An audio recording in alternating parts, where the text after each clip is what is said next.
राधे राधे दोस्तों। तो आप सबने भी ये खबर सुनी होगी कि जो शिप्रा शर्मा हैं, जिन्होंने अभी इंद्रेश जी महाराज जी से विवाह किया है, कि उनकी पहले से ही शादी हो चुकी है और वो तलाकशुदा औरत हैं। और जो इंद्रेश महाराज हैं वो हमारे धर्म गुरु हैं, हिंदू धर्म के बहुत बड़े ज्ञानी हैं। तो क्या उनको उनसे शादी करना उचित था या फिर उनको पता ही नहीं था कि उनकी पहले से शादी हो चुकी है? तो मैं आप सभी को बता दूं कि अभी इस खबर का कोई पक्का सबूत नहीं मिला है कि जो शिप्रा शर्मा है वो पहले ही शादीशुदा है। कई लोग कह रहे हैं कि ये फ़ोटो हैं जो ये एआई से बनाई गई हैं, कई कह रहे हैं हकीकत हैं। लेकिन जब तक हमको हकीकत का पता नहीं चल जाता हम किसी पर कमेंट नहीं कर सकते। और जो इंद्रेश जी महाराज हैं वो हमारे लिए धर्म गुरु हैं, हिंदू धर्म के। उन्होंने बहुत बढ़ावा दिया है, हमें भक्ति भाव सिखाया है।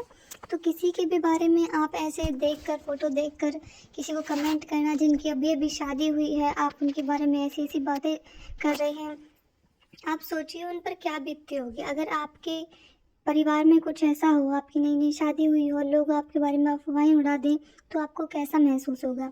तो उनकी ज़िंदगी है, अगर वो तलाकशुदा हैं भी तो इंद्रेश महाराज जी को कुछ तो अच्छाई उनमें दिखी होगी जो उन्होंने उनसे विवाह किया है, और कुछ तो उनका रहा होगा।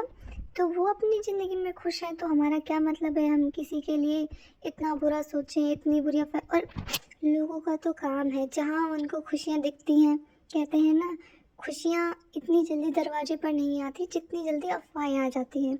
तो वही लोगों का है, किसी की खुशहाल ज़िंदगी को देखकर वो खुश नहीं है।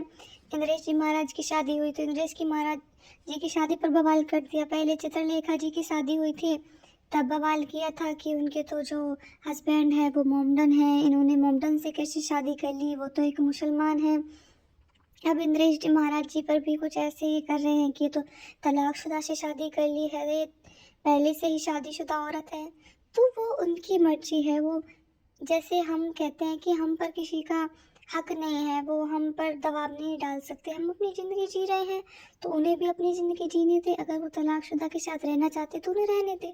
आपको क्या दिक्कत है? आपके घर में कोई नहीं आएगा। और जो इस खबर का पक्का भी नहीं पता है, बिना आप किसी खबर को जाने अगर किसी के बारे में गलत अफवाहें उड़ाओगे तो ये गलत बात है।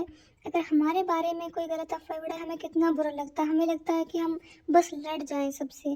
तो हमारा भी कर्तव्य है पहले पूरी जानकारी लें किसी चीज़ की, फिर उस पर आगे विवाद करें। या फिर कोई आपको कुछ पूछना है तो आप इंतज़ार करें कि इंद्रेश महाराज जी हैं वो खुद सामने से जवाब दें कि आखिर उन्होंने शादी क्यों की है, क्या वो सच में ही पहले से शादीशुदा हैं।